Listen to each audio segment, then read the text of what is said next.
जानते हैं, जैनिज्म या जैन धर्म के आधार पर जब दो तीर्थंकर की आपस में बातचीत हुई, यानी भगवान महावीर और आने वाली चौबीसी के प्रथम तीर्थंकर, तो आने वाली चौबीसी के प्रथम तीर्थंकर पद्मनाभ स्वामी या श्रेनिक राजा, जो कि उनका पिछले जन्म का नाम था, एक बार उन्होंने भगवान महावीर से पूछा कि भगवान, मैं मरकर कहाँ जाऊँगा, मेरी अगली योनि कैसी होगी।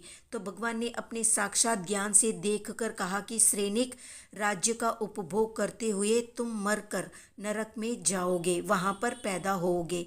नरक का नाम सुनते ही श्रेनिक राजा चौंक पड़े और बोले, ये कैसे हो सकता है भगवान, मैं तो आपका इतना बड़ा भक्त हूँ, इतनी सेवा स्तुति करता हूँ, और मेरा अगला जन्म नरक में, ऐसा मैंने क्या किया कि मेरा अगला जन्म नरक में तय हुआ।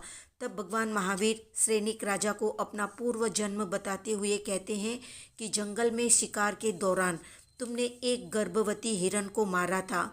इस तरह से तुमने तीर चलाया जो कि सीधा गर्भ के बच्चे को बींधता हुआ उसकी माँ को छेदता हुआ निकला, और दोनों तड़प तड़प कर मृत्यु को प्राप्त हुए। इन दोनों को मारने के पश्चात तुमने जश्न मनाया और अपने निशाने पर गर्व किया कि कितना अचूक मेरा निशाना है, जो एक तीर से दोनों को मार डाला।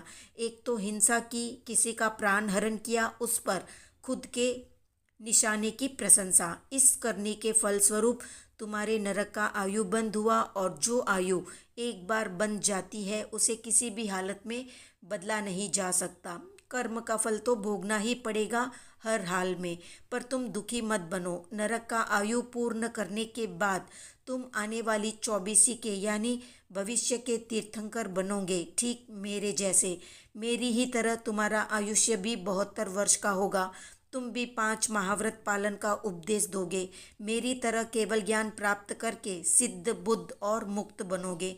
भगवान की प्रेरक वाणी सुनकर श्रेनिक राजा एक पल के लिए ये भूल गया कि उसे नरक में भी जाना पड़ेगा, और इस बात से प्रसन्न हो गया कि वो भविष्य में तीर्थंकर बनेगा।